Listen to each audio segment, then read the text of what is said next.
By Jeremy Kahn. Bloomberg. Nate lands on Choose. In November 27, 2018, Facebook Inc. knew that Russian-linked entities were using a feature on the social network that let advertisers harvest large amounts of data as early as October 2014, according to an internal email a UK lawmaker said he had reviewed. Previously, Facebook has said it was unaware of this sort of Russian activity on the social network until after the 2016 election.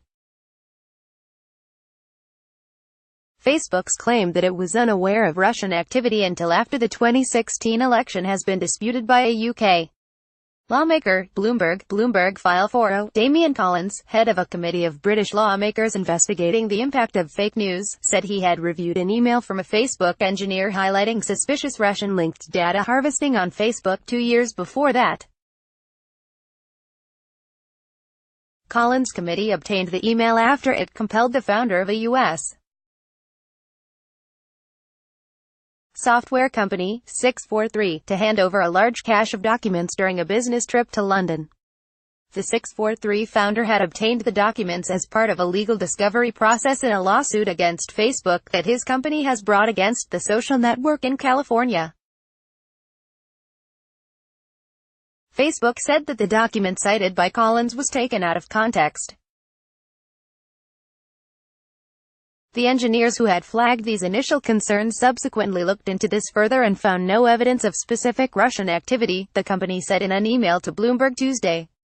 Richard Allen, vice president of policy solutions at Facebook, said in testimony before Collins' committee Tuesday that he would not discuss the documents, which have been sealed by the California court.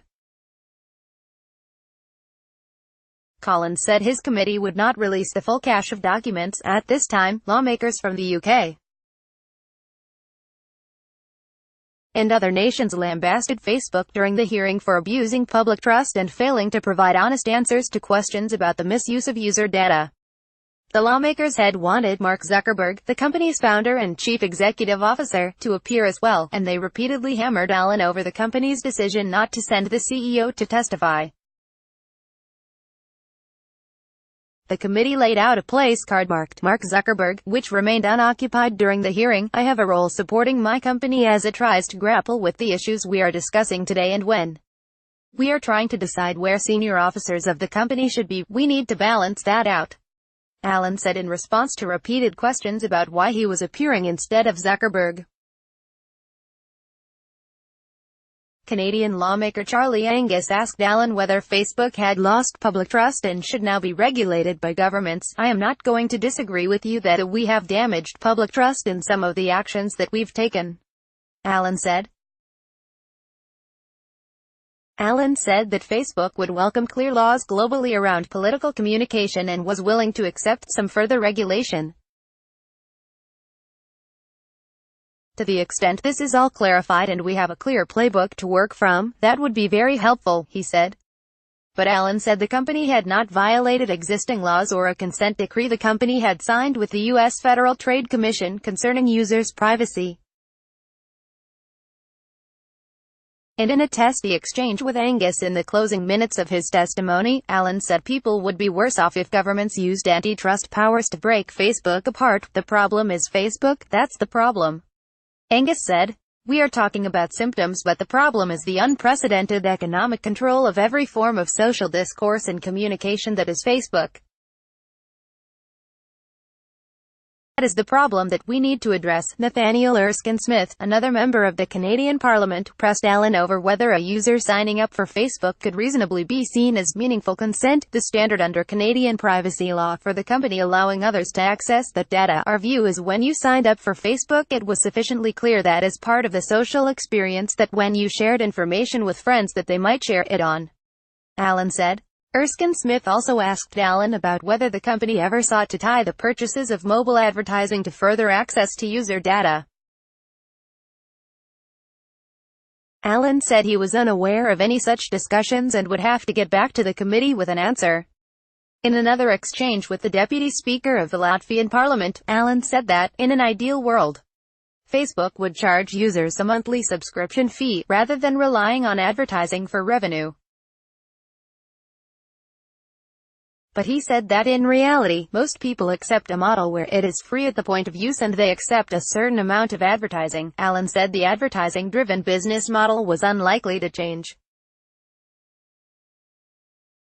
Our job is to make sure the content and the advertising are as high quality as possible, he said. 643 allowed users to find photos posted of friends in bikinis. Facebook effectively shut down the app, which was deemed creepy by the Silicon Valley trade press, when it cut off third-party developers from the data users share about their friends in 2015. That was about a year after the same backdoor channel allowed a Soviet-born American researcher, linked to Cambridge Analytica, to gather basic profile information on millions of Facebook users. Since the revelations in mid-March that Cambridge Analytica, the now-defunct political ad consulting firm, governments in the US, the UK, and Europe have been grilling executives, industry insiders and whistleblowers to understand exactly how much information the company collects on people and what they do with it. Cambridge Analytica and NICs have repeatedly denied any wrongdoing. Facebook CEO Mark Zuckerberg answered questions during U.S. congressional hearings in April, but has repeatedly refused to appear before UK lawmakers. The social network's chief technology officer, Mike Schroepfer, was sent to answer questions in April. Allen's hearing comes about a month after Facebook announced it had hired Nick Clegg, Britain's former deputy prime minister, to run its lobbying efforts. Report and air journalistic standards about the star top stories, delivered to your inbox. NEWSLETTERHEADLINESSIGN up.